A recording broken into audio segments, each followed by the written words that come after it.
Welcome. This is IMPAKT at Het Huis Utrecht. We have our own center in the center of Utrecht, the Lange Nieuwstraat 4. But also very often we are guests here at Het Huis Utrecht.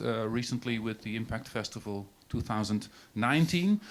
We had a lot of programs here, and also because it has better accessibility than our own building, we decided to do this event here. IMPAKT, for those of you who don't know, IMPAKT is a media arts organization, and we try to present and discuss art projects with our audience that address the way technology and media are changing our lives, our society. We do this via very specific angles. And preparing the program of 2020, I got into discussion with Marije of New Emergences here, and we decided to work together. So first, Marije, you'll tell us a bit about what New Emergences is, and then we'll tell the audience a bit more about today's event and what will follow. Okay, thank you. Welcome, Marije. Thank you, Arjan. Welcome, everybody. Yes, so New Emergences is a platform that tries to create more diversity in the fields of sound, digital culture, electronic art. And the nice thing is that we had a project on the roll called Access and Disableism. And we found out that IMPAKT had the theme of speculative interfaces and interfaces in general in their program. So we thought it would be really good to put these two together, join forces, and start with inclusive extensions, which this is. And it's a project in a few phases. So first, this is the launch, is the discussion event. And we hope to get a clearer picture of the current situation in the field of art, technology, and design for people with disabilities, and what we can do to improve those, and what we can learn from each other. This is the launch. Following up from this, there will be a series of workshops. It will be led by Simon Dogger and Marije Baalman. We will come back to that a little later also in the talk. And even after that, we have a plan for an exhibition event where accessible designs can be presented. But for now, yes, let's see where we can get together in terms of goals to work towards, awareness, different perspectives on disableism and participation, accessibility, and specifically solutions that we could try to think about in design. Just a few technical things. If people need to go out for a while, they can. There's no break. It will be 2 hours. But if you want, and if you need to sit here in the foyer for a bit, feel free. Don't hesitate to do that. Also, there will be filming and photography of this event. And if anyone has objections to that and doesn't want to be in any footage, just tell us. You can tell the photographer or the filmer, or tell me or Lara of IMPAKT. Stay behind the camera. Or, sorry? Stay behind the camera. Yeah, but we don't know where you're going to point that to, right? So, so it's just, let us know if there's anything you don't want to be published, and we'll respect that completely. Anything else that we need to talk technically? Oh yes, and we have a guest via Skype.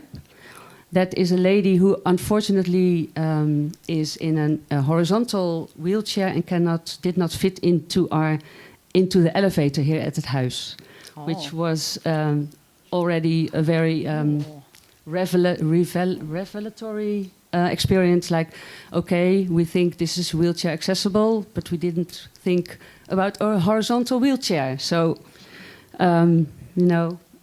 bad score for us in that sense, and we should learn from that from next time. But I think I'll introduce that lady in a later stage. I think first we should hand the mic to our moderator, who is Simon Dogger. Welcome, Simon.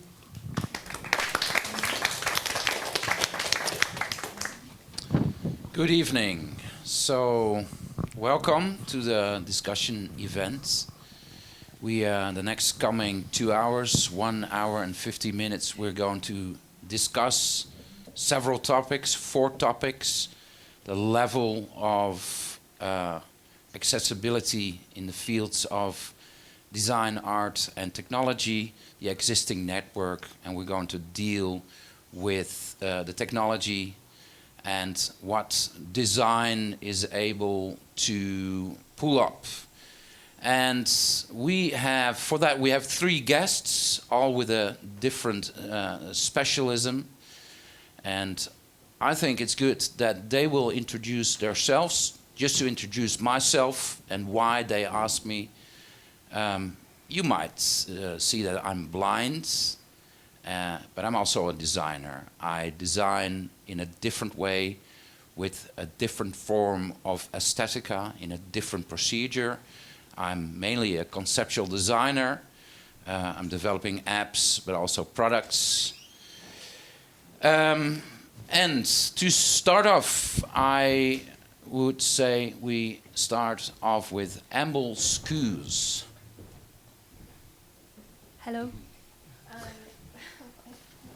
And there Amble is a disabled composer and artist who works with found sound, oral history interviews, and locations. Her work has been performed internationally from Slovakia to China by ensembles such as Mr. McFall's Chamber, Red Note Ensemble and Rare Scale. Her previous career as a diversity officer influences her perspective on feminism and intersectionality, supporting work which is driven by the exploration of inequality, structural barriers and decentralized networked organizing. Amble is currently undertaking an AHRC scholarship PhD exploring performance, improvisation and composition using body sensors with disabled musicians.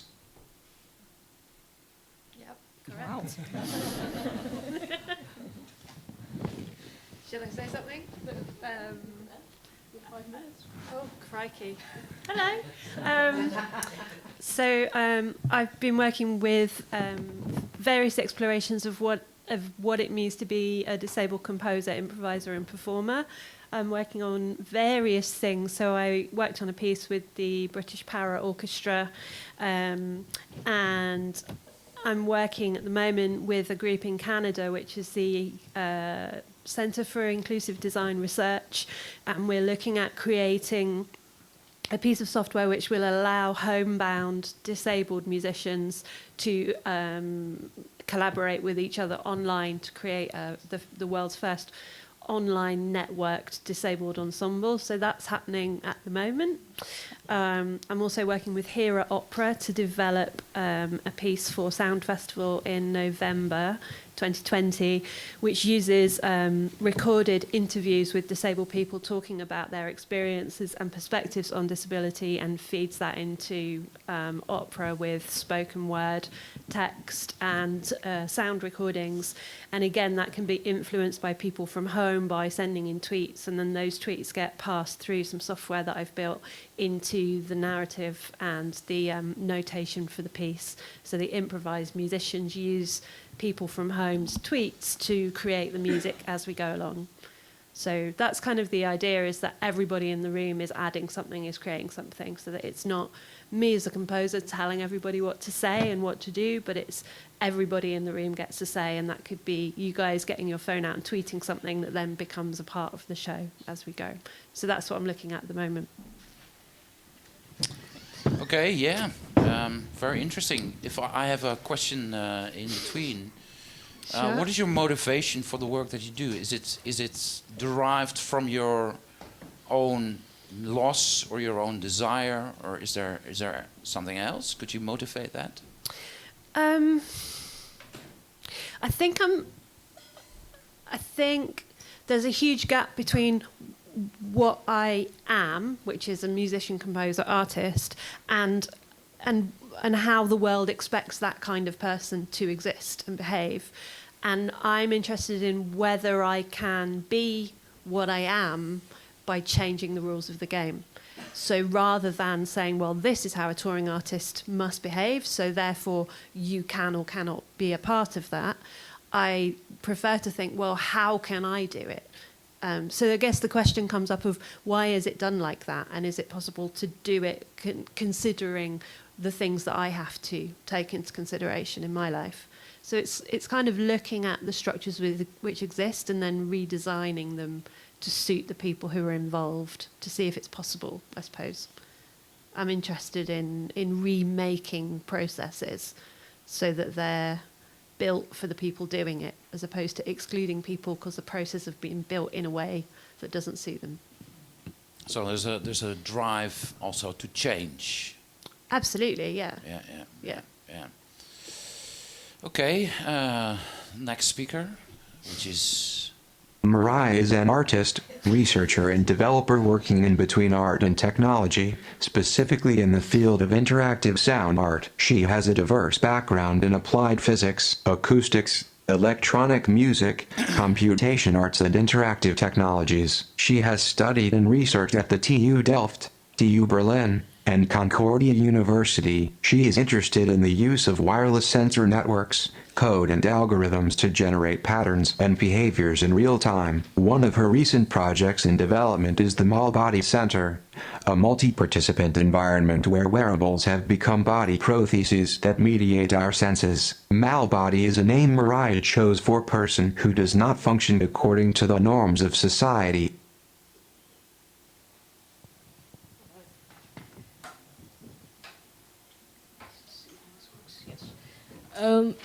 So I also worked for some years at Stein between 2011 and 2016.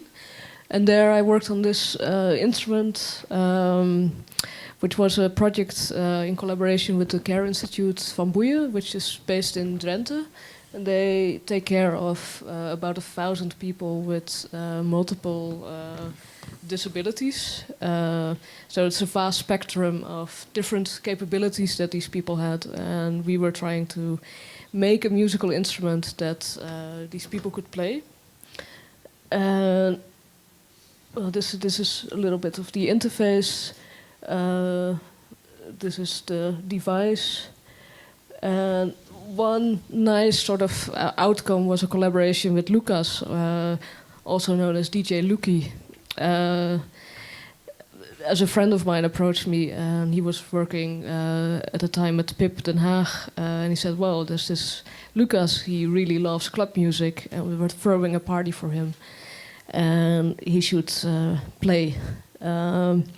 So we did this project. Custom made an acid version of the music that came out. I'm just gonna show a little bit.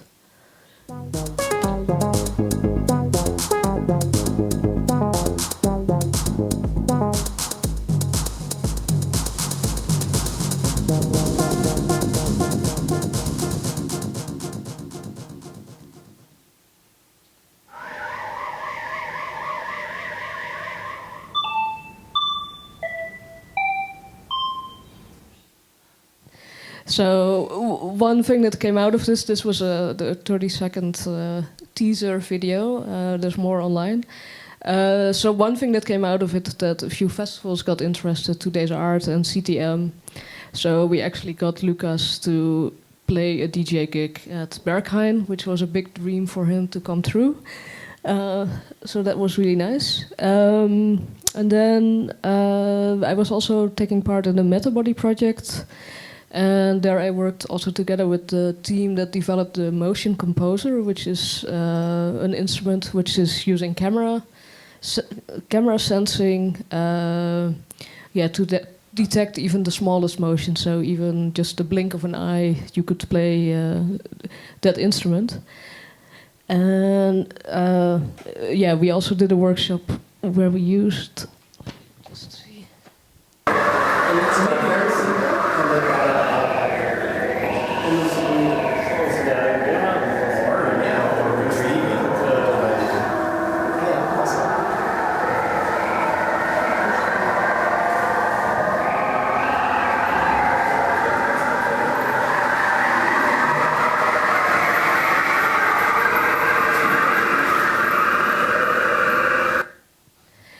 So this was in Weimar at a workshop called Affording Difference, and the idea was that together, like we would create short performances using these instruments.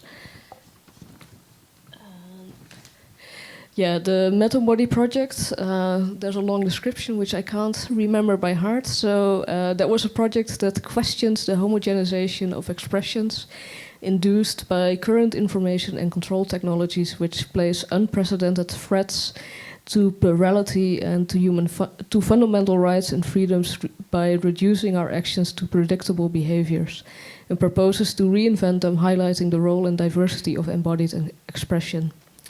As part of this project, I hosted a 3-day work session with sound artists, dancers, and e-textile artists, where we started developing speculative prototypes for future body prostheses as a further development of nowadays wearables. And this is where the idea for this project that I'm still working on now, called the Melbody Center, came from.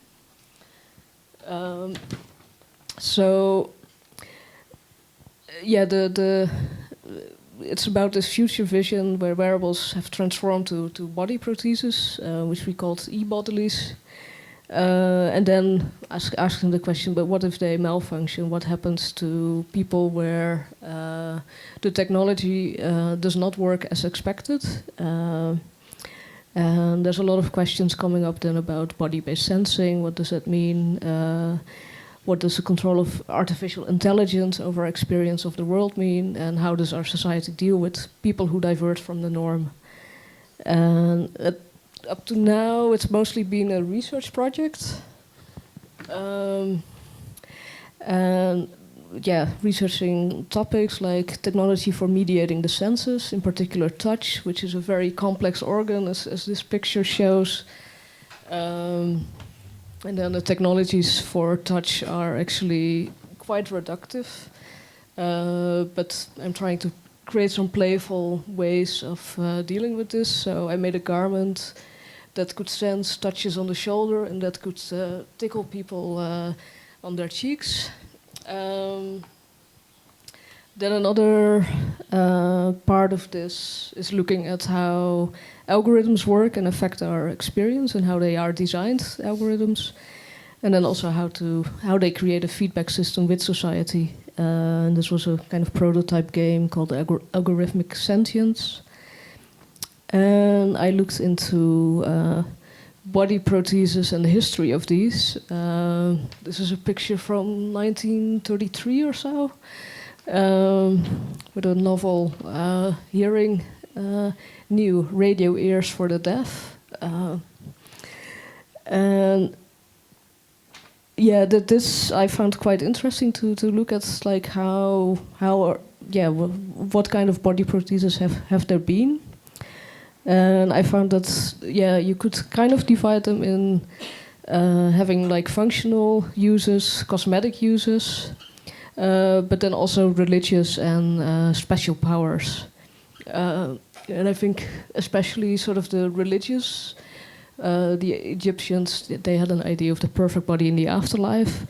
And if I compare that with how wearables are marketed now, it's about the perfect body in the current life. And sort of this idea in society that there should be that everyone should have a perfect body is kind of unrealistic, I think. And I also find that a fundamental difference between the body extensions or the wearables that are developed now is that they are being data-driven and networked, which is really different from an extension that is just for one person. So that's my introduction.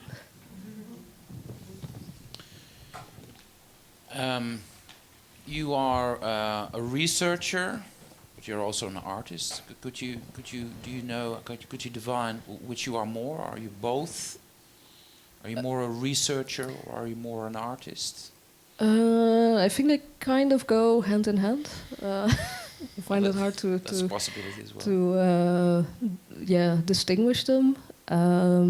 Because you started off as if I may be black and white, you started off more on the research side, right? More on the education side. Yeah. Well, if I go really far back, art was always a thing that I did. So I was making music, I was making things, I was writing short stories, and then I was interested in sound and went into physics because I didn't fit into the classical composition or classical music context, which was pretty much the view you got in the 90s when you were in the countryside going to middelbare school.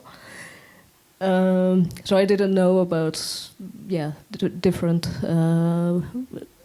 of the possibility of studying electronic music when I was looking for that. So I decided to go for physics to learn about sound. And now I feel sort of having this kind of engineering background in research actually helps me in my artistic practice because that's actually the craft that I'm trying to make art with. So they're complementary. Yeah.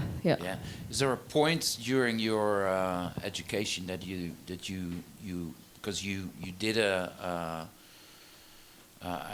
academic education? Was there a certain point that you think, well, I'm going to go more that academic side on, or was there a certain point that you found that you said, well, I'm doing both as well, the research side as the artistic side? Well, but I mean, when I was finishing with applied physics, then I started doing the one-year course of electronic music in The Hague. So that is when I started more actively to actually make music, make electronic music. And we're also, I started building my first digital musical instruments. And so that was a point where I started to combine it more. And I think then from that point on I went more and more towards the artistic side. But also research being a component of that. And I think being at Concordia University, where this idea of artistic research or research creation is very strong, that really helped me to bring these two together. Yeah, nice. The third speaker. So I have to explain first, the introductions are being spoken by computer stem, computer voice, which is actually the voice that I use in my computer. And the next guest, the next speaker is Jacqueline Kool. Jacqueline works as an independent writer and consultant in disability studies. She was co-founder of Disability Studies in the Netherlands, and still functions as an ambassador for that organization. Main themes for her are health and life values, sexuality, participation and representation of people with a disability, and the meaning of expertise by experience. In her work she always searches for the connections between scientific knowledge, experience and practical knowledge. Wow. It's your turn. Hello, everybody. I hope this works. It's a little bit in my way, but the introduction said it all. So let us first look at something on the screen, and I will turn around.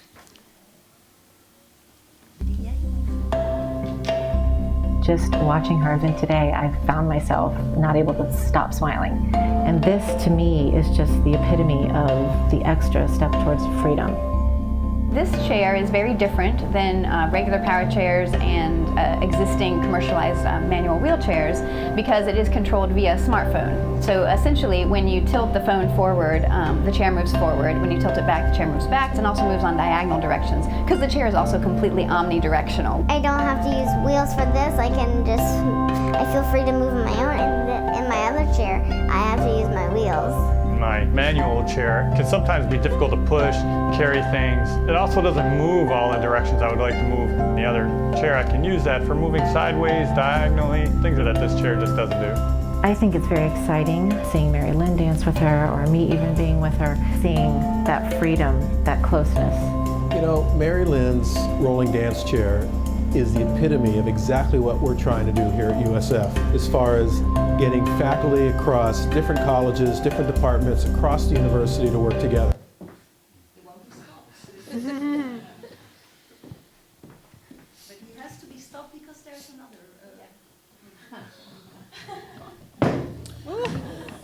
Maybe before we start the movie, can you explain the movie for me? Oh yes, yeah.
It's a bit tricky to get my wheels exactly between the legs of the microphone.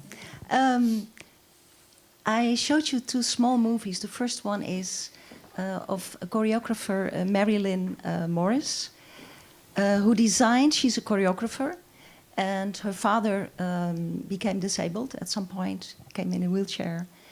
So she had a sort of interest in that.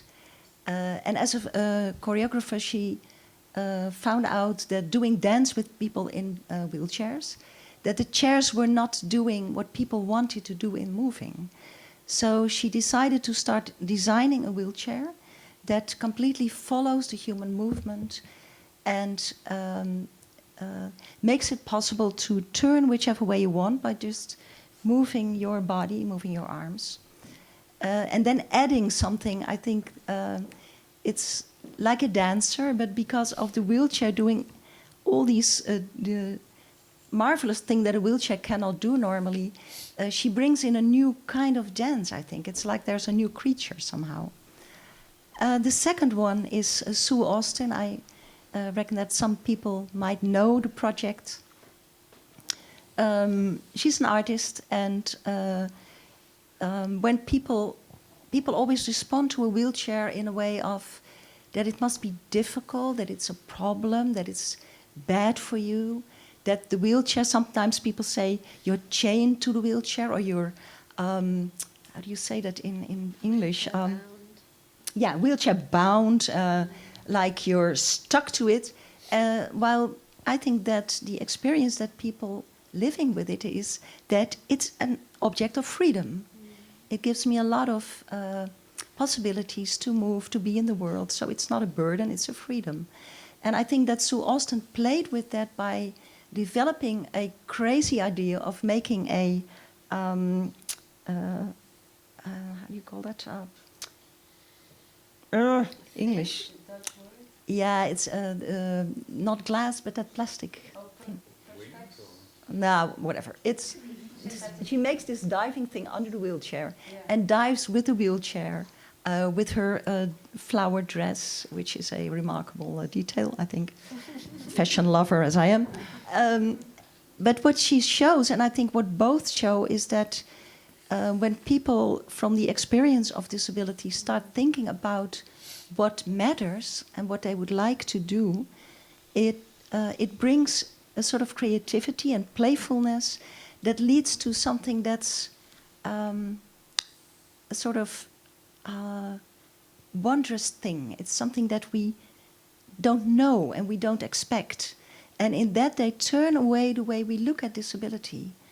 And within disability studies, we have as a sort of mission that we would like to raise a sort of awareness that disability is often, in the experience of people, something quite different than what society sees when it looks at it.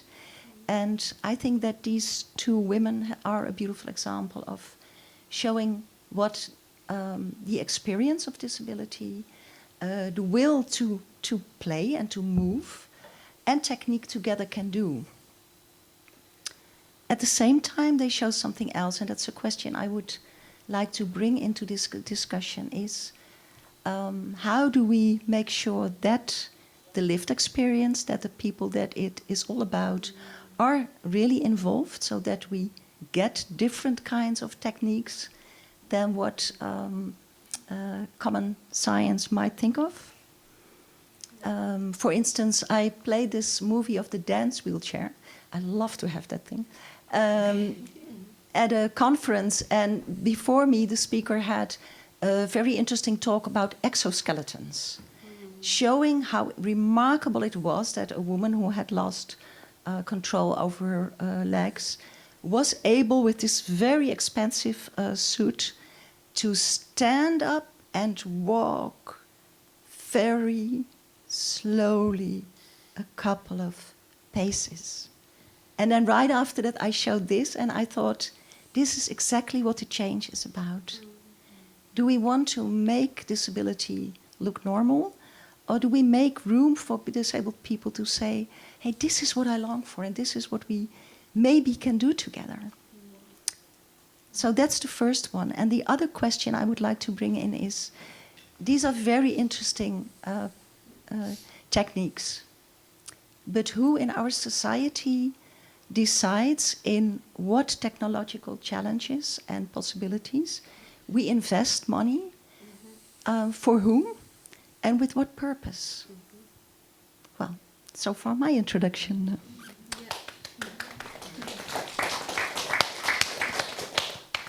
So, yeah, there's no reason for me to ask anything else. Oh boy, that's not promising for the rest of the discussion. Well, I'll do it later. Okay.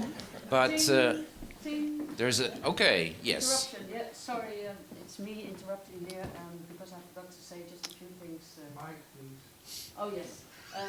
Mike. I've got a few things to say, and then I'll give the word back to Simon. We very much welcome people to get involved in the talk. If there is any need, you can raise your hand, and we'll make space for that. We can also allow some moments at various moments in the talk for you to join in. We've specially reserved a chair here for you to come and sit and join in the discussion in a more closer way. Yes, Amble is already welcoming us. We call it the involvement chair, so that's over there. And in case you hear some strange sounds from the computer, it's Marije Kool, who has a dog hairdresser's shop, and she's working there while she's participating in this Skype. So, and also considering that, I'd like to ask if Simon's headset can go up just a little bit, so that she can also hear better what Simon says, because I found his mic a little low. Okay, thanks. Okay, back to Simon. Yeah, I was just going to say that, but I'm glad you did. So we're going to discuss 4 topics, and with the 3 speakers, but like Mariette said, it would be very nice if one of you guests would join the topic. And the first topic will be, what is the level of accessibility in the fields of art, design and technology in the Netherlands? So who is willing to join? Who thinks that he or she has a good contribution? I'd like to invite you. Somebody? Yes. Yes? Come and join. It would be nice. And later on, I will give you the chance to introduce yourself as well. And what Marije also said, when you have a question, raise your hand and there will be a sound. For me, the sound is created so I am able to understand when somebody has a question. So this topic is about what is the level of accessibility in the fields of design, arts, technology in the Netherlands. And I would say that would be the first question to Jacqueline. Okay. And you can look at it from many points. Yeah. So well, maybe it's good to start with legislation, awareness, politics, communication. Yeah. You can choose. Okay. I'll pick another one. That's good. Well, I was thinking maybe it's good to just shine a light a little bit on what are we talking about when we talk about accessibility. Because that may sound like, if there's a stair, then wheelchairs cannot get in. But I think that accessibility is a broader issue. And my former colleague Sophie is there. She said it once beautifully, that it's about 4 domains. You could have joined in the chair too, Sophie. That accessibility has to do with the material, the physical accessibility. So can people enter a building? Can they hear or get the information that is done? Then there's also mental accessibility, which has more to do with, do you feel welcome at a place? Do people know how to get in contact with each other? Do you feel free to contribute to where you are? Then there is the financial accessibility. So we can talk a lot about participation, but if people do not have the income position to be able to join in parts of society, that's really an issue. And the last one is the digital accessibility. So more and more we exchange information and contacts, relations in a digital way, and it demands quite some attention to make it accessible for people with all kinds of disabilities. So that's the first thing that I would like to say about it. And what the level of accessibility is in the Netherlands. I think it's overall complex in the Netherlands, because on the one hand, we are a good organized, neat country, which is often good for people to be able to transport, to enter, to communicate. But at the same time, we do not have a lot of experience in thinking in rights yet. The Netherlands ratified the United Nations Convention on the Rights of Disabled Persons, which is a mouthful, working on the anti-discrimination, but also working on really actively trying to make our country more accessible for people with all kinds of different disabilities. But the government has no idea how to deal with it. So a lot of it has to be done by people themselves, I think, at the moment. But that's a lot of response already. So maybe someone else wants to add something. Yeah, maybe. Yeah, you have to cling. Cling? You have to cling. No, Ina has the microphone. Yeah. Yes, Ina. By the way, Simon, this Ina gave us us sitting here, so that you know. So we can go straight to you. Maybe you can give a short introduction. Yes, I'm a curator, and I think still quite known because of my foundation called the Niet Normaal Foundation, and the exhibition, the Niet Normaal exhibition, that actually 3 or 4 days ago was 10 years ago that it opened. And Jacqueline Kool, I know because Jacqueline was in the board in the whole preparation to this exhibition. So many people I know still in these surroundings from that time, but also other exhibitions. And there's so many times that I have been saying also in conversations with other people that actually we could restage the Niet Normaal exhibition completely, because so little has changed. Sorry to be so brutal here, but that's the truth, I think. But you recognize, yeah, I think you're right. And it's a 10-year anniversary of disability studies also. Yeah, exactly, so because we were... It was at the same moment. We did it in the Beurs van Berlage. Yeah. We did our first workshop at the exhibition. Exactly. But I'm afraid that I have to agree with you on... And change concerning what? Can you be a little bit more concrete?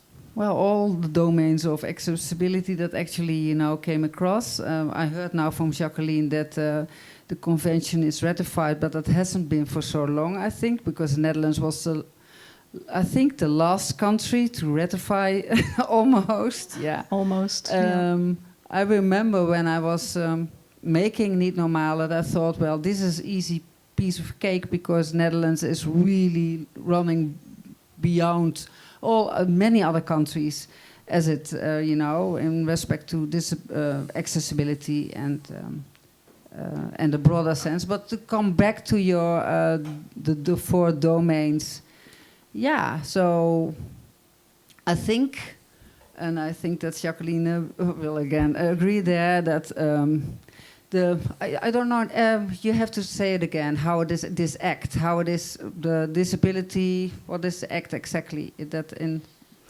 the United Nations Convention on the Rights of Disabled People, persons. It. Yeah.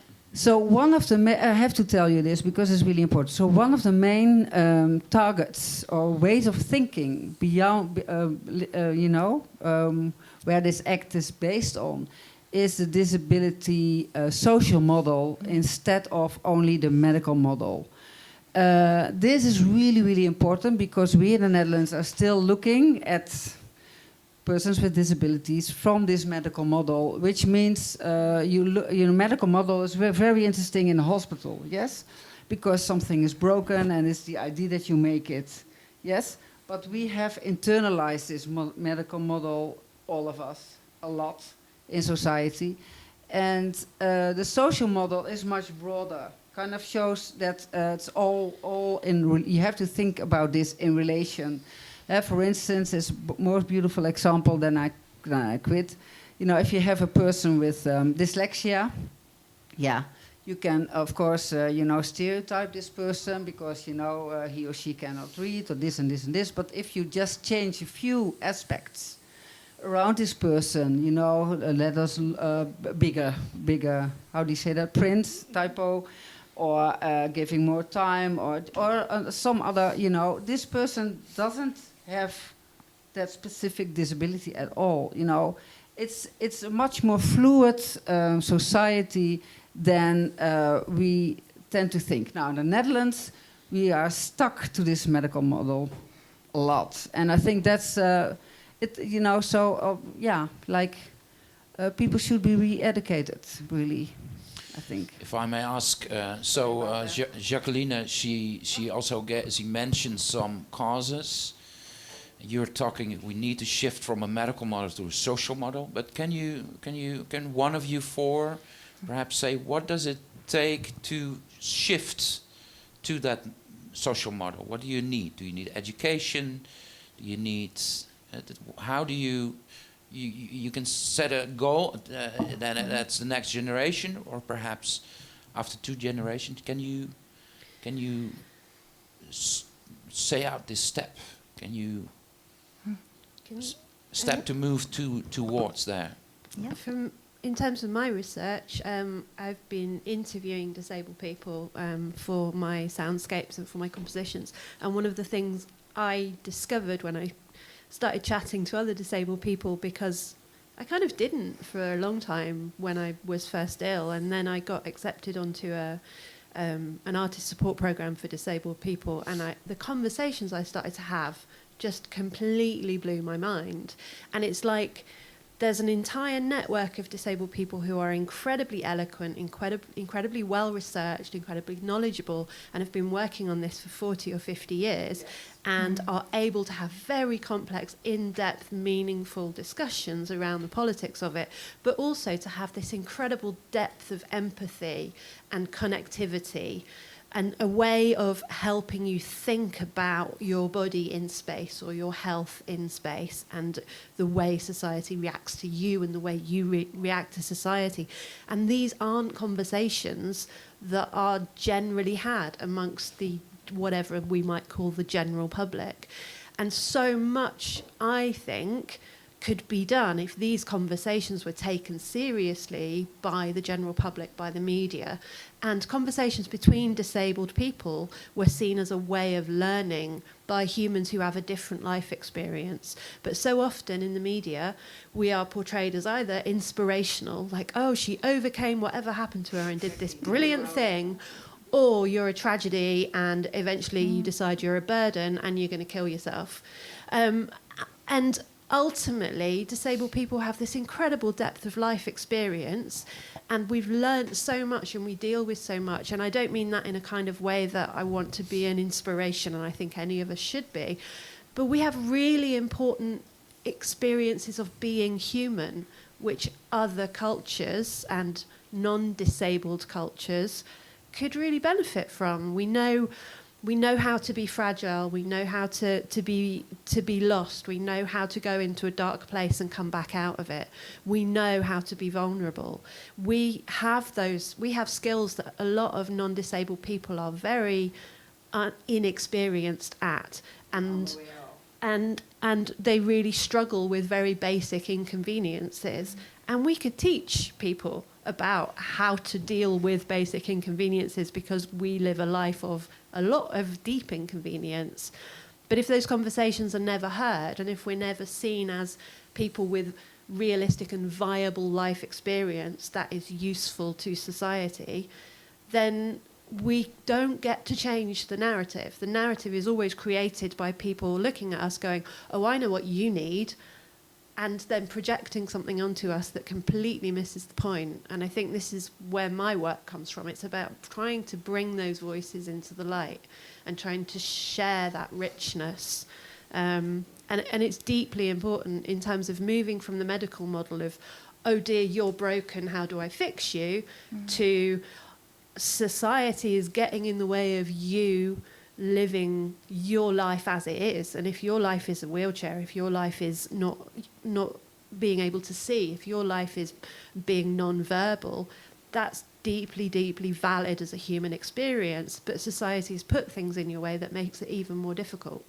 And it's society that's disabled you. It's not the fact that you're non-verbal. It's not the fact that you don't see visually. It's not the fact that you get exhausted walking up a flight of stairs. It's the way society is structured that makes it impossible for you to leave your house. And so for me, it's about bringing those conversations into the open and portraying ourselves as a strong community with a huge depth of experience. I'll stop ruffling now. Okay. No, I think it's very interesting what you say, because you mentioned there's a shifting towards something, and you clearly say that you add to that solution, but I also hear from your words it isn't there yet. No. So perhaps it's also interesting for the workshop, because in January there will be 3 workshops, that we can also clearly think that there needs to be a shifting. And what I hear from you is that there needs to be a shifting in social awareness, correct? Yeah. Mm-hmm. Yeah. Mm-hmm. And then you can ask yourself, okay, is that working? Because you can ask yourself as well, Amble, is that working? Mm. And from that base on, you can also say, okay, if it is working, then okay, good, we move on.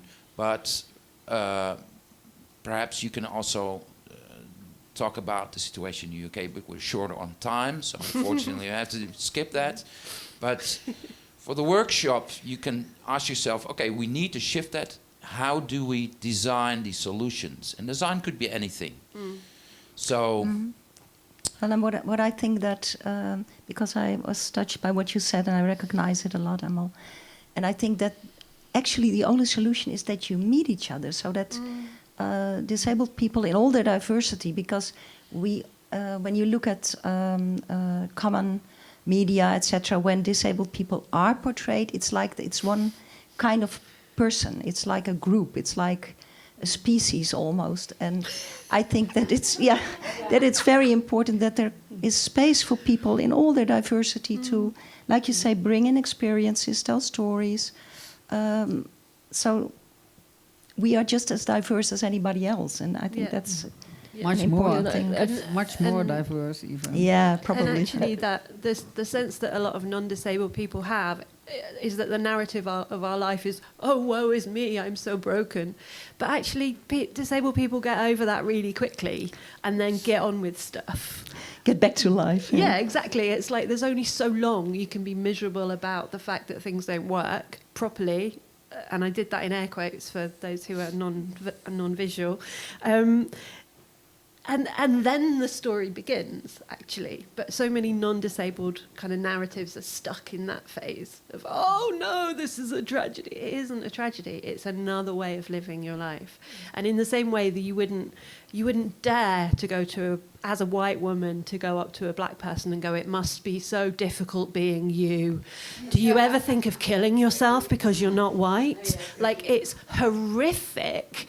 Actually, if you think of it in that way, the narrative that's projected back onto us, that our lives are so awful we must want to kill ourselves, just, you know, if you flip the way a disabled person is represented in the media and insert black or Jewish or gay into that role, you can really quickly see how horrendously people...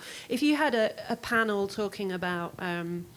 women's issues and it was all men, we'd all be really shocked. But the amount of times I've been to maker events where all the makers are white men and they're saying, oh, I make stuff for disabled people. I'm like, well, did you train up any disabled people to make their own stuff? And they're like, no. It's like, well, do, because you're not disabled. Like, give people the keys to their own kingdom. Like, anyway, sorry. Yeah, there's... I think we need to move on to the next topic. Oh, Marije wants to say something. Marije? Yeah, just one comment. A few years ago, I met Petra Coopers, who's a disabled activist artist in the US. And one thing that she mentioned that in a lot of cultures, including the Dutch one, a lot of the severely disabled people or they are put away, like so they go to special schools, they go to live in special places, so they are literally separated from society, which also means that as sort of abled peoples, or however you want to call it, non-disabled, they don't see them on an everyday basis. So they don't get to interact with them. And that's, I think, also really a problem, because then you, out of sight, out of mind, you don't think about it, and you don't build up relationships. Yeah, that's. I think that would also fit in the domain of the medical model, because in the Netherlands, at a certain moment, we started to build villages for people to put into. And actually that featured on television. Okay, we are happy, we're building a village and we can put them all in. But I also think nowadays it's a transition period wherein we're shifting out of that, putting it away and make it non-visible towards a world where we do make it visible, where we make the solutions visible. I have to put it as a question. Do you agree with that? Well, so sorry. Well, no, there's of course happening a lot in terms of robotics and prosthesis and all that stuff. You know, it is very interesting. But there's a big gap between all the tech solutions, specifically. Yeah. That are possible and actually being able to use them, you know. So this is really a new big thing that's coming, you know, whether it's robots or whether it's companion species of all levels. You can imagine, you know, they also in care centers, etc. You know, they sometimes even unused, you know, go into the attic because there's no investment in. You know, in actually working with all these, and money and time, of course, you know. So this is another kind of, how do you say that, drempel? barrier coming up very soon. It's already happening. Yeah. And then there's definitely within that there's levels of non-disabled people making things that they think will fix disabled people when disabled people don't actually want those things. You know, which brings us on to a conversation we're supposed to have later about things being disabled-led. But, you know, I guess you've heard of those gloves which supposedly turn sign language into language. But it still puts the burden back onto the deaf person as you are the problem, but if you buy this bit of tech, you can be more like us. And the deaf community were like, well, for a start, sign language isn't just the letters. For a start, it isn't just about the hands, it's about the voice, and it's about the facial gestures and the body gestures. And thirdly, why do we have to try and fit in with you? Why couldn't you guys just learn a bit of our language? Yeah. So there's always this kind of emphasis to correct the disabled person, to make them more acceptable. And so much of the tech that's it's very exciting. Oh, I made a thing for a disabled person. But actually, you know, this comes back to what I was saying before. We need to put the technology in the hands of the people and let them make a thing for themselves, like with the wheelchair. You know, this is what I want to do with my body. And the thing with the legs, saying, I don't want to stand, I don't want to walk, I don't want to appear to be like you. I want to build the thing that makes my heart sing and makes my life more beautiful. And I think that's a huge problem that we're going to have with tech, is that it's an imposed tech, and it doesn't evaluate the power hierarchy. It reinforces this kind of ableist supremacy of you should have what we think you should have, and we're going to create a thing to make you more acceptable to us. But the interesting thing about ableist supremacy, I think, is that it kind of starts with the how do you say that, the notion that of course there is a majority abled and a minority disabled. And the funny thing is that we are so wrong about that, you know, and especially, you know, when we all grow older, you know, and worldwide, you know, we all grow disabled. So as soon as we get that, you know, between the ears, we understand that this whole power structure should be completely, you know, how do you say, turned around, because that's what we're talking about ourselves, all of us. Yeah. Imperfection, but anyhow. But then, you know, we've lived for centuries in societies that favours the strong and the brave, and, you know, if you weren't fit enough or strong enough, your family would die. And so we have this kind of deeply held idea that vulnerability is dangerous and vulnerability is a tragedy, and that those people are less. And it's so deep in our consciousness. And that's one of the first things that the disabled community will help you kind of get your head around if you are a person who becomes disabled, is that entire weight of assumption is learned, but needs to be unlearned. Needs to be unlearned. We need to move to the next theme. No, it's okay. Yeah, it's just switch my responsibility to keep the time on. Simon, if you want somebody else in this chair. Yes, preferably. Okay, sorry, that wasn't. No, so I take that back. No, I know Ine. I mean, I know Dutch people are direct. I know Ine as well. And we talked for a while, and she said, I love talking. So, but I appreciate it very much that you were in Thank you. It's okay. But I also think it would be nice for the audience that we swap, right? That there's somebody else who is able to talk about the next topic. What is the current situation of the network?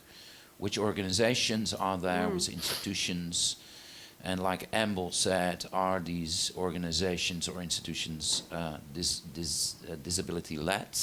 So, and is somebody standing up, And there was a question as well from Arjon, a long time ago. Yeah. I think it was answered maybe already in many indirect ways, but it was responding to Jacqueline, and you mentioned as the second category, if I'm not mistaken, the mental barriers. And that made me wonder, well, I could, as a person, as a visitor, also sometimes not feel welcome somewhere. Yeah. So my question would be, where is the difference between me as a abled person and you as a disabled person? What defines this kind of, how would you define this second category? Can you tell a bit more, and how we as cultural organizers, for instance, could increase or lower the mental barriers? Well, I think that you're right that all of us, we are all social beings, so we need to connect, we need to feel that we can make connection to others. And for some people that is a very easy job, and for others it's not so easy or not so automatically done or something like that. So I think that you're right, and that our general thinking on what are hospital environments and how can you make environments in a way that most people might feel reasonably comfortable there, and not having the idea that they can do everything wrong or something like that. So I think it's true that it's a general question, which doesn't make it less important to think about that, because our thinking on diversity and how you can make a place good for as many people as possible is something to really be aware about. At the same time, you see that for disabled people, often a lot of spaces and activities that are quite common ground for non-disabled people are not so logical. So, for instance, when written language is a problem, many places in society are a huge barrier for people. So then it means that you really have to think more closely about and exchange with people. What do you need to feel comfortable here? So do we need to work less with a written language? Do we have to make to provoke other senses than only the rational reading part of our brains? And for some people, exclusion is really on a daily basis a hard struggle. And it's really important that sometimes you feel that it's not only your own struggle, but that other people are also willing to think about, okay, how can we meet halfway? How can we try to make it easier for you? So it is the same, and it is much sharper for a lot of people dealing with disability experiences. I guess it's also a diversity of media through which you communicate. Yeah. Because for some people, written text is great, because you can read it at your own pace, you can go back, and listening might be much harder. So that's also, for some people, audio works better. For some people, written text. Some people want to see images. A diversity. So when you try to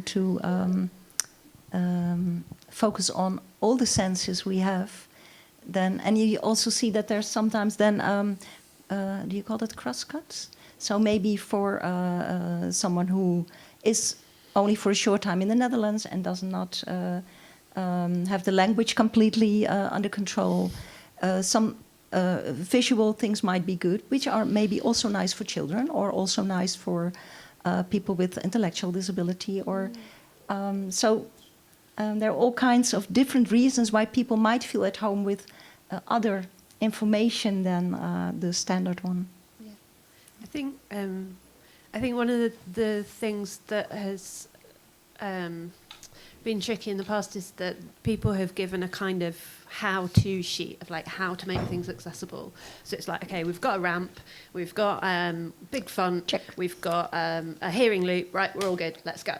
And I think from what I'm researching in my PhD is this idea of actually it's every event we do is a network, is a group in itself. So we have to think about who is this person?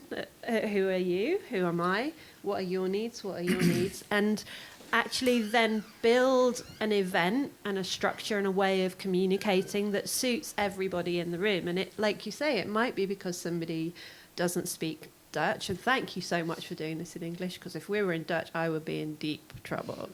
So, you know, in that sense, you've reflected on my needs to do this in English and other people here who are English speakers. And so this idea of a network is that if one person needs to flex, everybody flexes to accommodate that. And sometimes you have contraflexes. So in the group that I'm working with, there's one person who has said that face-to-face communication is just impossible because their anxiety is so strong.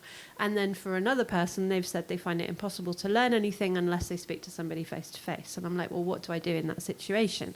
How do I create a learning environment that doesn't freak out one or the other? And so it's about having multiple options. It's about knowing who your audience are. And if you, I mean, another great indicator of access is that notice who isn't there, because those are the people you need to talk to. If you've got wheelchairs in the room, chances are you've sorted the wheelchair problem. But if you haven't got people with anxiety in the room, if you haven't got homebound people in by Skype, if you haven't got autistic people in the room, maybe those are the people you need to then go and speak to and be like, okay, why aren't you coming? What are we doing wrong? And how would your perfect event be? And then try and build that in as well. And if it means you have to have 3 different events because you can't get everybody in the same room at the same time with the same needs, then have 3 separate events. So for me, it's about working out who you need to work with and asking them what they want you to do and building that way, as opposed to being like, this is who we are, let's just adjust one thing and we're sorted. It's like starting again from nothing. Talking about network, could somebody? Anybody. Anybody. Get on with it. No. Sorry. Typically, in the Netherlands, as the existing network, is there an existing network in the fields of organizations or institutions? And perhaps Jacqueline is able to answer that. You mean disabled people's organizations, or the people who the network that we were just talking about in another sense, but are there institutions, organizations that make a difference? What do they do? Perhaps you can share some thoughts about that. Well, you have the self-advocacy movement, of course, of disabled people, and patient organizations. There are a lot of organizations in the Netherlands working on the interests of and the rights of disabled people. Not always working together and not always being strong enough, maybe, but that's maybe a different discussion. Sorry? Very interesting, though. And at the same time, you have these persons that think, well, if the organizations don't move the way they should move, let's do it ourselves. So people who just start doing things, like a couple of years ago, there was a group of people called Wij staan op, We Stand Up. Just a couple of young people trying to make disability rights more known in politics and promoting the UN Convention. So I think that's our interesting developments. There is the network of disability studies, of course, in which we have a lot of people from the academic field, disabled people's organizations, professionals, but also people just interested from their personal life in the issues there. Well, probably other people might know others, but I think... and this... a question. Yes, there's a person in the involvement chair who... oh, yes. Yeah, we forgot about her, him or her. It's him in this case, but...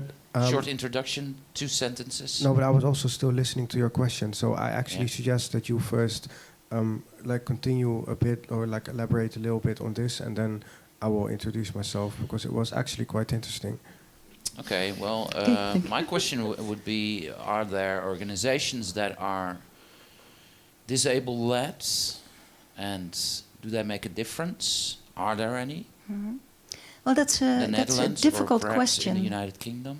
Because I think that a lot of the self-advocacy organizations in the Netherlands promote that they are disability-led.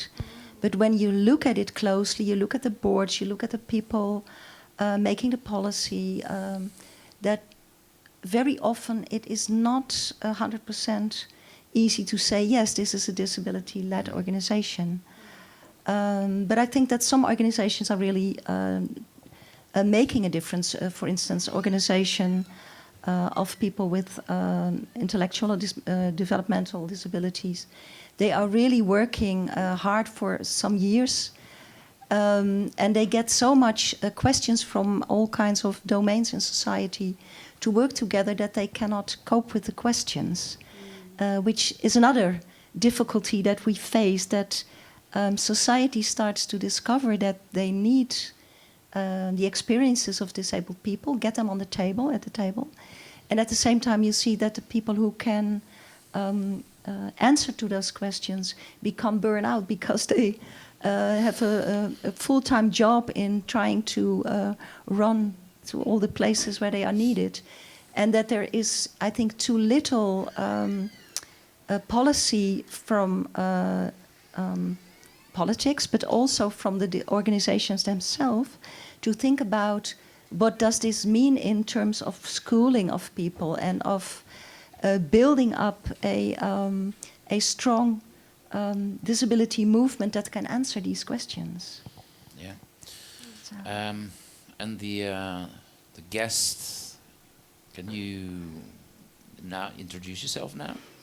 Yes, my name is Victor. I've been an intern at IMPAKT, and that's also a bit related to like the approach that I want to take, because what I was doing there is called like sort of a job training, and in my case it was related to having a form of autism, and in that position also having a what they call a distance to the labor market, and I was really struck also by the person next to me. What was your name? Because I was at a ticket. Amble. Amble, yes. And like Amble's remark about the pressure to have disabled people conform to the standards of the non-disabled world, and I think that there is like. Well, I don't know if it's right to say like sort of few things where that is like more striking, but at least to me, like a field where this is very striking is in the field of labor disability, and that is also why like I want to come back also to like the economic dimension of access and how the market and the money flows are structured in fields such as like art and design and like academia, but yeah, like what is the case is, for example, that they have like the participation law that is requiring people with a labor disability, like a distance to the labor market, who cannot market compete, that they have like sort of still like a welfare system, but then the employer gets the welfare, and they are like in a position where they have to do kind of like a surrogate job, like they have to conform to a certain type of employment structure in terms of that you have like a schedule and like an employer and sort of something that, but you are not in the same way as like other employees sort of having the same type of productivity. It's only acting as if you have a job, and that is like a sort of a situation that is a new kind of like welfare sort of structure for people with these kind of disabilities. And what you see there is that it's sort of this combination of like politics and economics that is creating a certain situation where it's kind of indirect, that it's hard to say like certain things are discrimination, for example, that you say, okay, I, for example, I want to be paid the same wage as like other employees that are like market profitable, so to speak, but because like in the economic dynamic you're not, that is sort of not possible, so that it becomes like for an employer sort of an easy way to have all kind of tasks done without like remunerating people for it, and then but also it's an economic driven thing, so it's kind of indirect discrimination that is caused by like the whole of the society like being structured due to these like competitive type of economic dynamics that resulting from the current state of capitalism, and I think that is shaping a lot of access issues that people with all kinds of disabilities. It's even like too complex to even call it one group. When you compare like people with certain forms of autism, like myself, or like people with other bodies, and one of the things that was most striking, for example, is an experience that I had this week, because like I tried art and academia both, and due to like how, for example, this field is structured, that it's like a lot of personal freedom and responsibility and high time pressure and a lot of competition. For people with autism, it's like hard to sort of fit the whole thing that's like being required in the fields of like art and design and academia. So one of the turns that I wanted to take was to try to expand my skill set with IT skills, in order, because it has a higher like market value. So I was like applying for a school that is sort of specifically training dropouts, like people with autism, and I had already this idea from the time that I went to an open day, but this sort of like a first introduction talk that I had with somebody from the school confirmed the intuition that I had, like the deep extent to which the economic dynamic behind how this school functions is like so deeply perverting the way how they are dealing with the phenomenon of different forms of autism. Like it's a school that trains people with autism specifically for IT skills, but they have like very structured sort of categories of where you can specialize in, and they want to deliver like hyper specialists that are like sort of outcompeting neurotypical people in very sort of like high standing, super specialized IT skills, and then like delivering sort of elite ITers to big companies that sort of the autism can be like almost exploited in a way, and they filter, like they want to sort of trigger sort of this character trait that autistic people can have, like this zeal of going for something and then sort of capturing that for like the type of thing that they want to train these people into. So in one talk... Thanks. Sorry. Oh, yeah. Okay.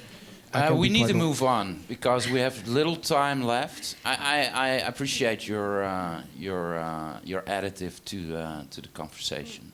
And I think, if I may just a little interrupt, that what you tell is exactly what I also meant when I said, I think that then again people are pretending that people with autism are a certain species, and that if you give them the right fixed training, they can all do the same thing, and then they all can contribute to society. But that's not the way it is. And I think and also what you said is like this this school kind of portrays itself as kind of, you know, disabled led or like speaking the voice emancipating of, people. Even though it was like deeply problematic, I was like, whoa, I don't want to be part of this. Like it's I think we also need to just reflect on what we mean by contributing to society as well. Because, you know, in this late stage of capitalism, we measure people so much by their economic contribution. And actually, I make virtually nothing, but I would like to think that what I've got to say and what I do is still useful. And actually, I don't care how much money somebody makes. And like you were saying, especially in art and academia, I'm doing my PhD now. If I want to carry on any further into academia, I know that those doors will be closed to me simply because everybody I know in academia works about 80 hours a week and is constantly at the stage of burnout and crisis. And I cannot put myself through that.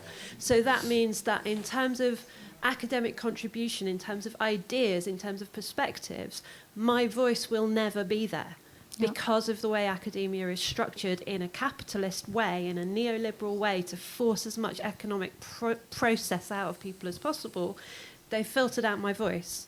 And it won't be heard apart from in my PhD, and then if I go, you know, if I do things in the media or in art. But in the way that we think about contribution, we are actively filtering out a lot of voices because we're only allowing people who have this incredible stamina and incredible drive to have a platform. And like you say, it's hugely problematic to be put in a position that because of your disability, the doors are closed to you and your perspective is just not considered to be relevant because your economic product is not as high as other people's economic product. And it's just a huge problem with capitalism in general to reduce people to economics. But it's a huge problem for disabled people. Can we take this problem to the workshop? Can we do something with that? If you want to. Well, I'm asking you. What do you have think, a suggestion? Marije is thinking hard now. Yeah, give us a couple of days. We'll get back to you. Okay. Give me a call. Okay, sure. So, right. Yeah. She wants to move on. The next topic, I think that perhaps Marije, because she hasn't been to Word so often. Thank you. Thank you. Perhaps suits her. Yeah, thank you very much. Maybe is there another guest who likes to join? What is the topic, they ask? What is the topic? I doesn't mind, just mind. join. I don't know what the topic is. No more. Where are we at? No, the topic is the technology and how can we look at the technology from a post-humanism and ethical point of view. Amen. Maybe Marije can expand a little bit on that topic and that question. Sorry. Oh. Just getting some water.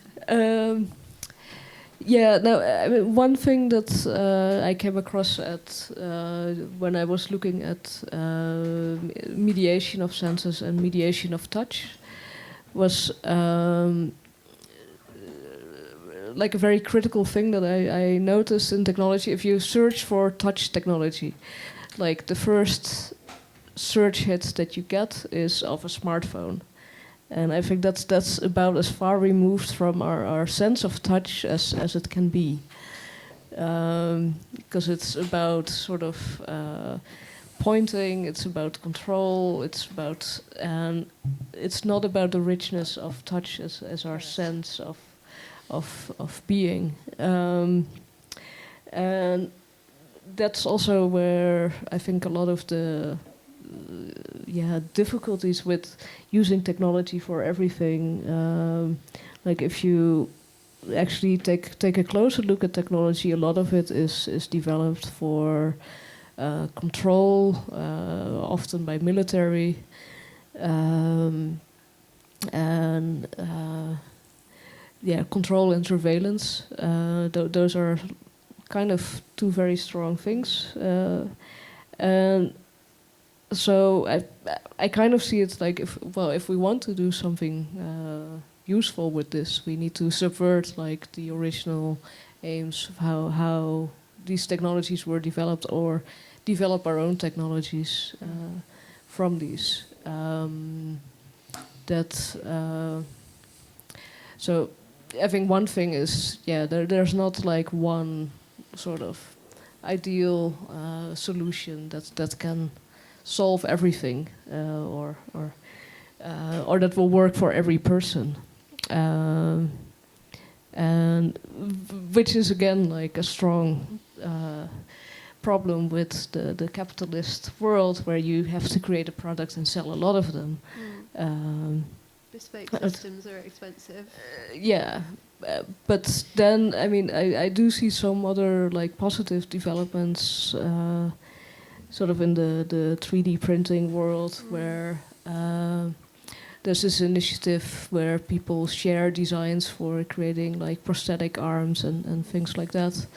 And you see that people are creating these either for their own children, where it's often really expensive because children grow all the time. That's what they do. Having one or two hands or not, they still grow. So it's very expensive to get custom-made prosthetics for that. But with this initiative where people share their designs and they can print their own, it's relatively like easy to give these prosthetics to the people that need them, or they can even help print themselves. So they can decide, no, I don't want the hand to be like this. I want to do these other things. Let's try and make that. So there are like opportunities there. But with a lot of other technologies, I think we also have to subvert them and adopt them and change how we use them. So they can be useful. Amble, do you have? Can you comply to that? Yeah, I mean, I agree in terms of subversion. Yeah, I think for me a lot of it comes back to putting the tools in the hands of the people that want to make stuff for themselves. And so much of maker culture at the moment, I've seen non-disabled people making stuff for disabled people, sometimes collaborating with the disabled person. But the next step, surely, is that we train disabled people as makers to create their own solutions, to explore their own tech. And if that means that we have to have internships in maker labs or special master's programs for disabled people to design and create their own prosthetics, their own technology, their own made stuff, then for me that's a really important place to be. So I'm working with the Centre for Inclusive Design in Canada, and one of the things that I'm pushing to get into our program is that if we're going to make this stuff, let's get in a disabled person who's at undergraduate level to be on the team so that they can make this stuff, so that they can turn it into a master's and turn it into a PhD, and they can train another 5 disabled makers to make something. Because the problem, especially in like music technology, that we find so often is that somebody will come along for a PhD and go, oh, I'm going to make this app for disabled people and it will connect to their head mouse or whatever and they'll be able to play and da-da-da-da-da. And a couple of months or years later, something breaks or a system gets upgraded and that app no longer breaks. The disabled person doesn't know how to fix it because they weren't trained to fix it. The person who made it has moved on to another project and doesn't have the time or the budget to revisit it and make it all again. So you end up in a situation where you make something and then that person grows to depend on it and then it just stops existing a few years later and that person is back to the situation where they don't have that technology. And so for me, every time we're making something, that disabled person should be as involved as possible in making it and understand how it works and understand how to program it, understand how to fix it, so that it's their thing and they can edit it and upgrade it and change it as they want to, rather than relying on these kind of ad hoc moment of a PhD student showing interest and having a little bit of budget and a little bit of time, and then that person vanishes and you're left with a piece of software that doesn't work anymore. So I would say, for you, like exactly as you said, it has to be subverted, and we have to put the tools back into the hands of the people that are that need stuff made and want stuff made. And would you see the input? Would you see them making it like the designers? Would you see that is a situation where you want to move to, or do they need to be the source who delivers the information? Because they're two different worlds. Well, maybe it depends on person, doesn't it? Sorry. No, you go ahead. Well, I believe one of the only blind designers in the Netherlands. Yeah. So that's a clear example. Yeah. And and so you can go on. Yeah, and I think it might go even a step deeper. So it's not only becoming a designer or being involved in the making process, but also what is technique used for. I must think of some time ago I heard a sociologist, Robert Meyer, on technology and disability, and he said the way disability and technology are combined in our culture at the moment is it's either for compensation, so you miss a leg, so you give a prosthesis, or it is the combination of technique working in the body, like I said, with the exoskeleton. Mm-hmm. And the last part, and I think that's one we haven't mentioned yet, but it's a lot of technique is going on there, is the elimination of disability. Mm. So the enormous amount of biotechnique on trying to screen and how do you say that? The pre-screening of disability and trying to get that away. So the way technology and disability interact at the moment is for disabled people often quite problematic. Yeah. So I would think, how do you get people also more at the heart of thinking, what technologies are we investing in, and why are we doing that? And who makes that choice to invest in it? Well, let's put the question here: who makes that choices? Is that? I wouldn't know right away, because you can say, well, that's politics. I think that's part of it, but it's also the industry itself that is a sort of strong system going on. It has something to do with what the customer asks. Definitely, surely they make the essence of what they make. It needs to have a cause, right? And that cause could be many things. So there must be something that makes the choice to do it. Yes, but which causes you pick up in society and which causes you overlook is also a matter of interest, I think. Because, for instance, what we talked about, the technologies that compensate and try to normalize disabled people, there's a lot of money put into that. The prenatal screening, there's enormous amounts of money are put into that. When, at the other hand, the question to ask disabled people, like, what are the challenges you experience and what would you need, and how could technique make solutions in that, or how could you work together, brings in totally different products, different ways of dealing with technology. Yeah. And I think there are some nice examples, I know in the Netherlands and also in Belgium, where design academies work together with DPOs, the disabled people organizations, bringing the real life questions of people towards the students and asking them to step into that and bring the creativity of, for instance, parents of a disabled child together with the creativity of the student, and create something that solves a real problem. And I think that that is bringing forth different kind of technologies.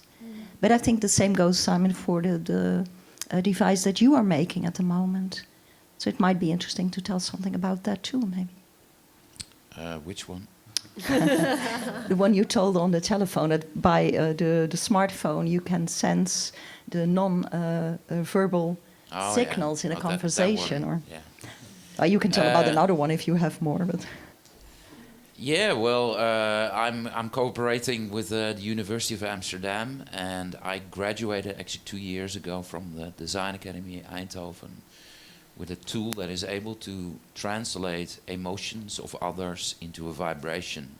So basically, through imaging and software, emotion recognition software, it recognizes the emotion, or actually it recognizes the muscle movement in a face and then translate that into a sensory signal. So I am able to, it's not so much that the software interprets the emotion, but it just translates the muscle movement. So I feel a muscle moving and I give the interpretation. So yeah, maybe a question to Marije. Do you think there's a movement in technology? Do you see also an ethical discussion appearing about things that maybe sensory substitution, or say a technology that is going really far? And to come back to the emotion whisper, at a certain point I know that the software is able to not only recognize somebody's muscles, but it's also able to recognize spontaneous emotions, very fast emotions, but for non-disabled people, it's not able to see. But so in a short, it sort of lie detector. That's right. Yeah. So that leads to an ethical discussion. What do you think about that, Marije? Yeah, maybe to stay with the device that you're making. I think it's really interesting that you're not like pre-labeling the outcome of the what comes out of the visual analysis.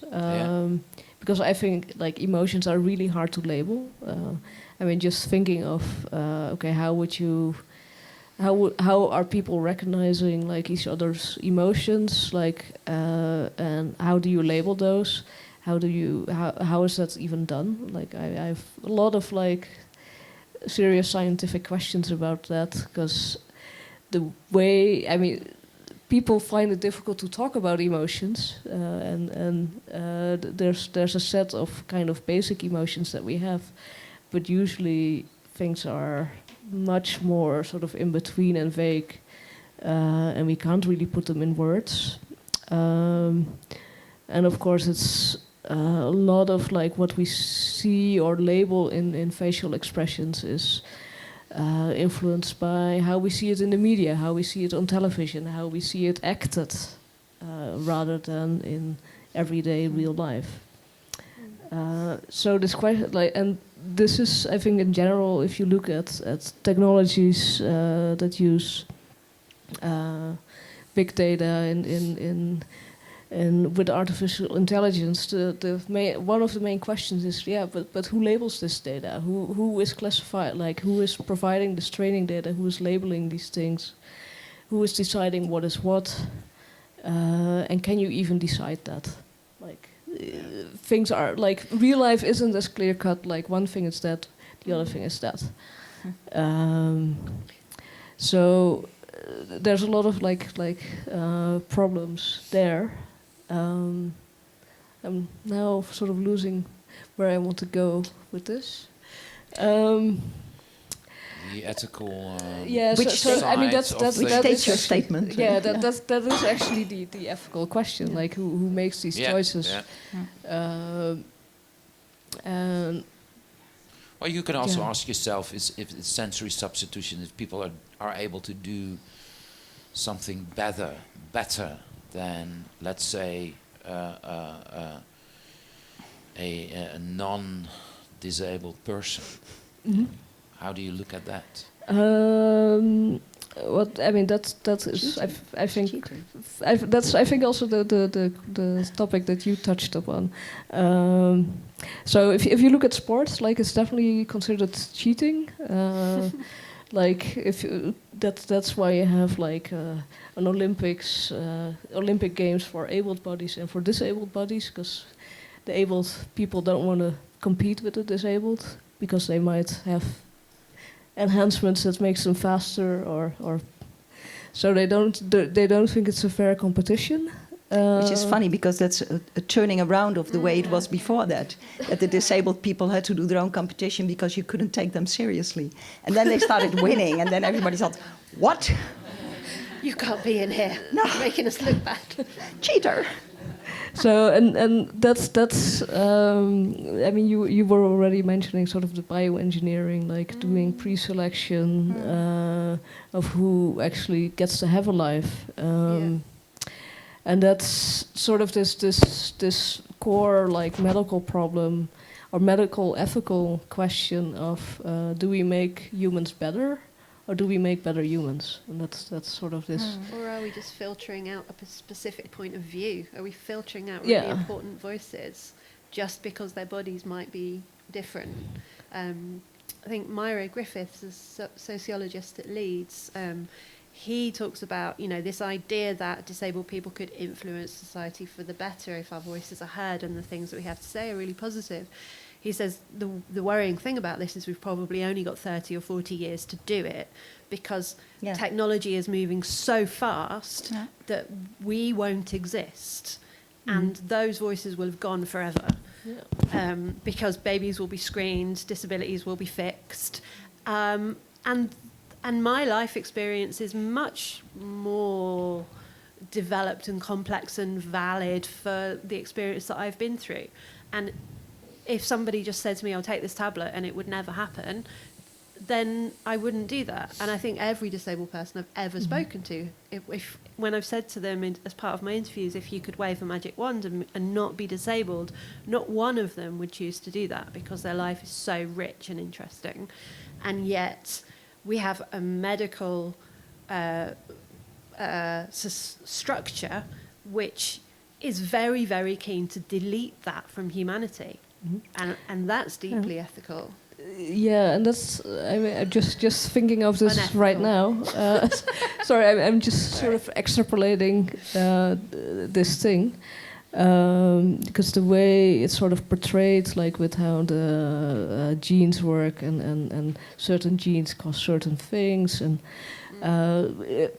I mean there's already a lot of doubt. It's not that clear cut. But then another thing is also if you make a comparison, for example, to what we do with crops that we use, where we also highly specialize things.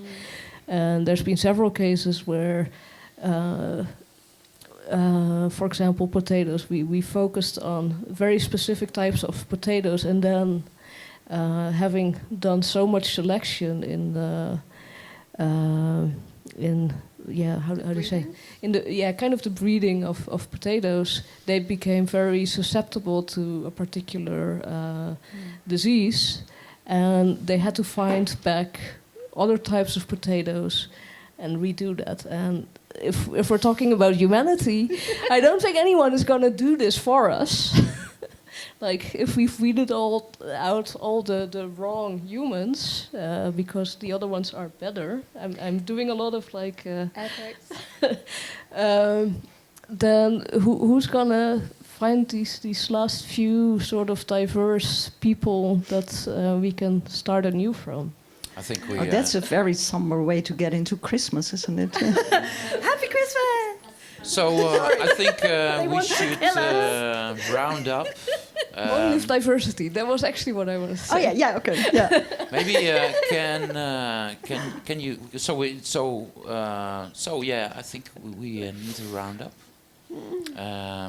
Long sitting time, and so there will be workshops in January. Maybe as a closure, you can all three share your thoughts on the questions. What have we learned from this discussion, and what should we do in the workshop? If you can do that. Amble, can you start? Oh, me? Okay. Well, I've learned that you guys are awesome, and I think there's probably enough for us to sit here for days and days and unpick this, and I would love to see a platform, an environment where these conversations are continued, whether that's online or a regular meet-up or coffee or something, to develop these conversations, because this is just skimming the surface of what's possible. And in terms of the workshops, like something really specific, which is quite fun to do, is you know that game where you have like a Rizzler on your head? So, and you have to be somebody. Well, it's kind of like that, but each person gets given a card saying what their barriers are. So you might be a non-verbal person, or you might be a person that doesn't like being in a room full of other people. And then you're put into random groups of 4 or 5, and you have to figure out how you're going to do a particular task given what everybody needs.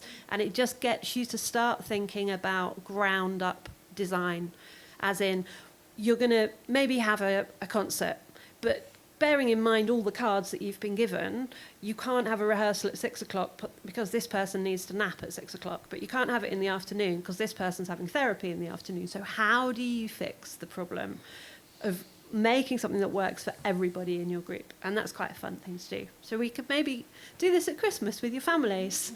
I don't know, maybe. And Marije? Yeah. Well, I think one thing that I really resonate with is sort of how we should not be consumers of technology that other people invent for us, but invent it ourselves. Yeah. But that was not something I learned this afternoon.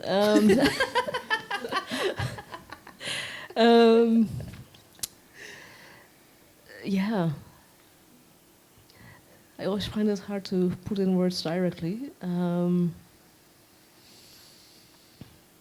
I'm gonna skip it for now and keep thinking about it. Okay. Okay. Jacqueline? Well, I agree that with Amble that it would be good to have more moments that you exchange, and I would have liked more exchange because there's a lot of people here, and I'm very curious who you are and what you think on this topic. But well, maybe during drinks that we have some time. Well, we have a little time still. Okay, if so someone wants to sit I would like to hear something from the audience. Yeah. Yeah, maybe some questions from the audience now. Yeah, or responses, or Anyone? wild ideas. Wild ideas for the or workshop. maybe questions about the workshop, because we are kind of shaping it as we go.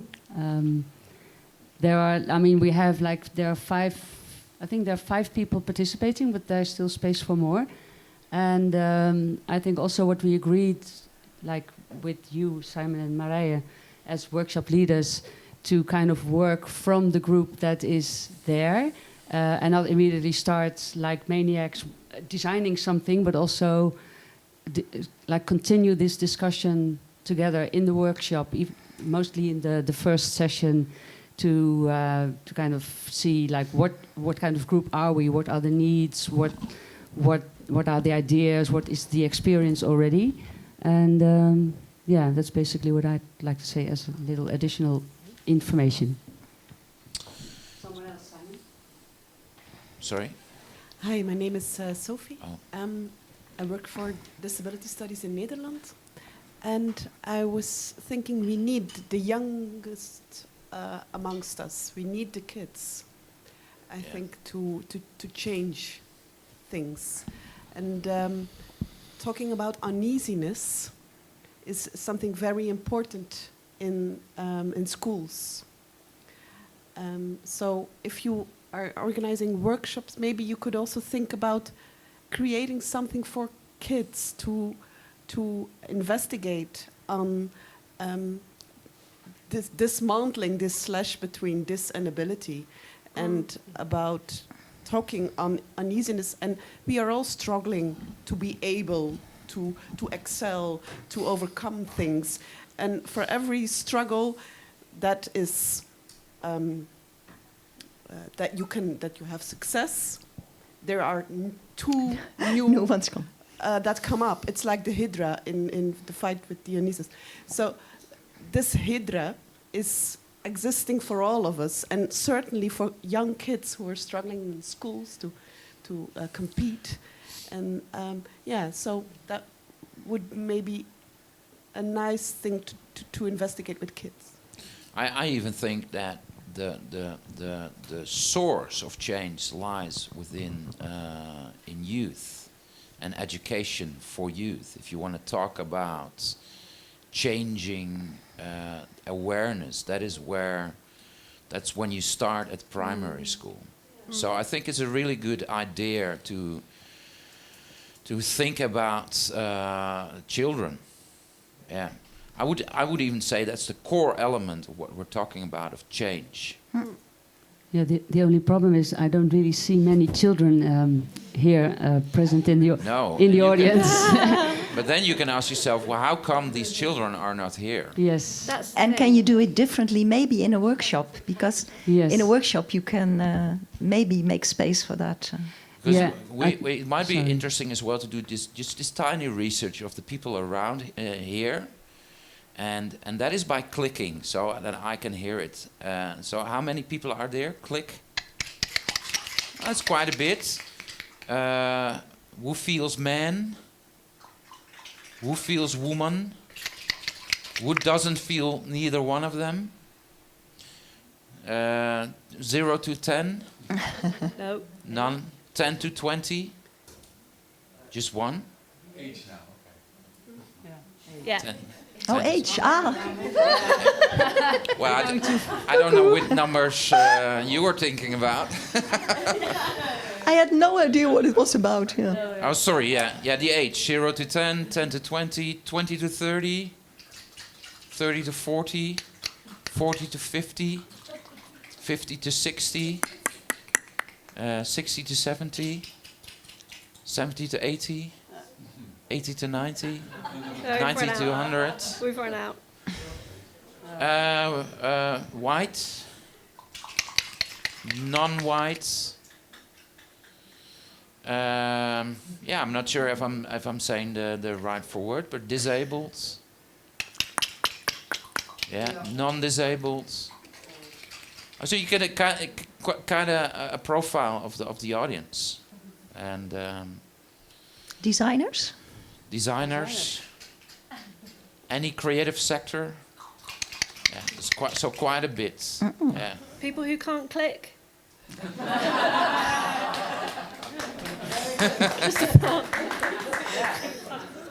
It remains silent, so no.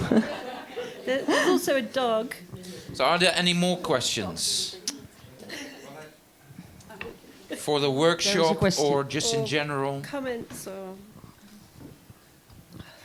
Thank you. My name is Michel Witter, and I'm joining the workshop. I've been invited, and I teach interaction design in Breda, and I'm doing research now, starting doing research into sensory substitution, that is mentioned, and about situated design methods, which might help designers to design for people that are not receiving the world as they would.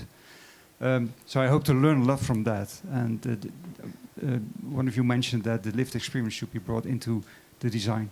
So I really want to know how to do that, because I feel that the same mental barrier between me and the people that I might not be able to communicate with, and how to come over that actually, and to then bring it back to my work and to design with them.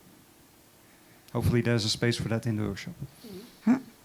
Thanks. Okay, thank you. Somebody else? Yeah, I heard. Yeah. Hi, thank you very much. Super interesting to hear you all talking about your own fields of expertise. And I was wondering how your fields of expertise in the sense of disability studies, for example, how they might relate to other fields that deal with people that are less well represented in the public space or in art institutions, as we're also, or cultural institutions, I should say. I'm just wondering if any of you have any experience of working together with other workers in the field of diversity. That's your intersectionality is your thing, isn't it? Yeah, I guess so. I've kind of, because I'm a woman that does sound stuff, I've had quite a big kind of fight on my hands in a very male environment. And then I don't know if you guys know the rapper Akala over here. He's from London, and anyway, he's written a book called Natives. And he talks a lot about white supremacy in there and about learnt identity and growing up as a black person in the UK. And a lot of that idea about supremacy really resonated for me. And I think that's where I find a parallel between other diverse groups is that actually I'm still figuring this out, and I might be completely wrong on this, but I'm starting to think the thing is not that we are different and therefore we have to prove our right to the central powerful group. But the issue is how that powerful group responds to having its power questioned. Because you see the same patterns with people fighting against white supremacy as you see with people fighting against feminism and people fighting against disabled people. It's that response to any suggestion that other forms of existence are valid and that it's not up to other people to simulate a white male way, capitalist way of living in order to succeed. It's about us all having our own values of success and being able to define those equally. So I think that's kind of where I'm landing in my head, and that's why I used the frame ableist supremacy earlier, because there's this idea that other groups of people are somehow less than the established power dynamic. And I think that's what I'm interested in, rather than, you know, I don't see feminism as separate from being disabled, as separate as dealing with white supremacy. I recognise that as a white disabled woman, I probably have much more privilege than a black disabled woman. Similarly, you know, I've had black women on Twitter try and take me down, being like, oh, when are you going to sit and read some black feminism? And, well, A, I do. And B, do you want to name me some disabled feminists? And immediately it's like, shit, because it's even within intersectionality, there seems to be this hierarchy where we list all the intersections and then it's and disabled. And then by the third paragraph, disabled's even dropped off the list completely. And for me, I feel like if we're not fighting for women who are institutionalized, who are non-verbal, who don't have control of their limbs and who are being abused by their carers and everybody's turning a blind eye, then we are not intersexual feminists, because they are the most vulnerable women and we should all be fighting for them. Amen. I'm sorry. Is that all right? That's right. Beautiful. If I can ask one more question to follow up, I totally hear your intersectional feminism story, and I'm just wondering, because there's of course a lot of literature also about this and a lot of discourse, but I'm thinking also, because we were talking earlier on about networks and about also sort of active organizations and empowering groups, you could say. And maybe this is a question more for Jacqueline then, to do you have an example of an organization that thinks more through this sort of intersectional perspective also? Well, what I was thinking about, because we do not talk too much about art this afternoon, but it was one of the topics, and maybe it's nice to mention an initiative, and a couple of people here are involved in it, called Studio I. And before that, special guests program from Van Abbe Museum and Stedelijk Museum Amsterdam. And the interesting thing is that they try to, they give a lot of attention to what does it mean to make your museum and your collection accessible, but also how does that relate to queering your collection, to how are the people of color represented and not represented. So I think that's a nice example of how people are working on this together, and it's not easy, and it's not perfect, and it's not done, but I think that a lot of interesting things happen, and I just heard that within a couple of weeks now, a publication, online publication, will be launched. Is that called launched? Called Special Guests, with a lot of interesting articles on exactly these themes, with connections also to other questions about diversity and intersectionality. Sorry?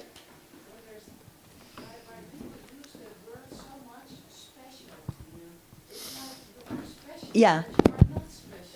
Okay, I'm sorry, it just triggers That's me. a great question. Yeah. Great because question. I know people who have like special art, and it means that you are disabled or something. You're an artist. I once heard Simi Linton, she's one of the disability activists and scholars in the United States, and she once said, if I hear one person say special, I'm going to shoot him. It is a problematic, and they were criticized on it, exactly from the point of view you state, that people say, we are people with a disability, we're not special. Yeah. And before that, a couple of years ago, I was involved in another movement of a couple of museums working on accessibility, called them bijzondere gasten. So actually the same thing. And we had a very difficult discussion with people from LFB, the Organization for People with Developmental Disability. And it took some time. Why? There was, it wasn't, it didn't work somehow. And it took some time, and then we said, but what is actually the problem? And it was exactly the word bijzonder. They said, just call it a program for people with a disability and we're fine. The program is great, we're in, but skip the word special. I think so, here, yeah. If I can... Yeah. Yeah. If I can just chip in about when you're saying about queering your collection and making it multi-diverse, and the word special, I think for me, the thing that links all of that is who is making the decision about what is art and what is quality. And if those decisions are being made by, white men who've studied in institutions where aesthetics were determined by white men who followed on other white men, on other white men, on other white men, then their decisions will be absolutely rammed full of taught bias about what makes a good aesthetic, what makes good art. And I think then when the term special is used, it's to say those rules of aesthetics don't apply to these people because they're not capable of reaching the standards that we've decided are high enough. And so special kind of represents this idea of hierarchy, this ableist and white male-dominated hierarchy in arts, to say these are the rules of what we've decided make good art, and we recognise that these people are not capable of it, and so therefore it's special, and we'll allow them a platform. Or outsider art. You're an outsider. You're a brown person or a person that hasn't had access to arts education, so therefore we'll give you a plinth, but we won't put your aesthetics and your values and your lived experience on the same level as ours.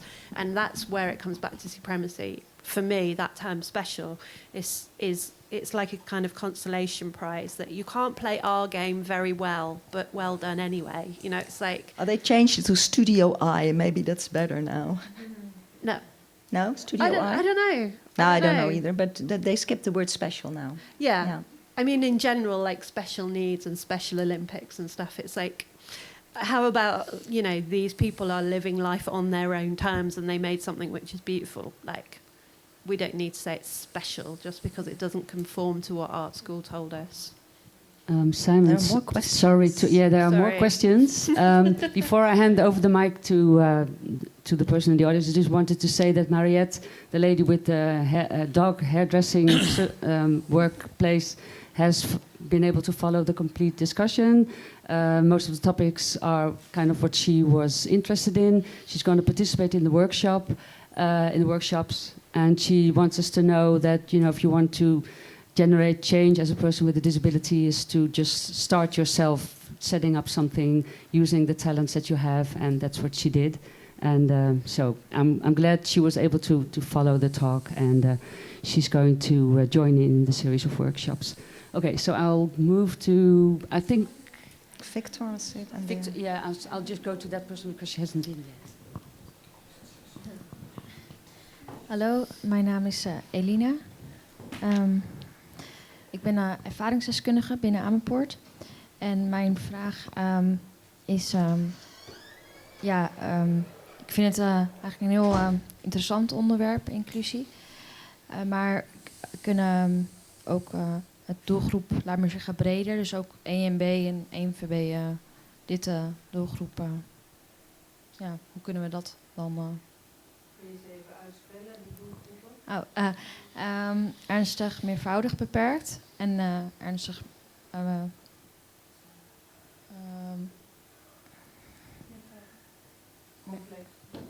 complex gedrag. Sorry. Dus dat is mijn vraag. En dan voor de workshops bedoel je ook? Ja. Nou, mooie uitdaging lijkt me voor jullie. Ja. Ja, misschien... Oh, sorry.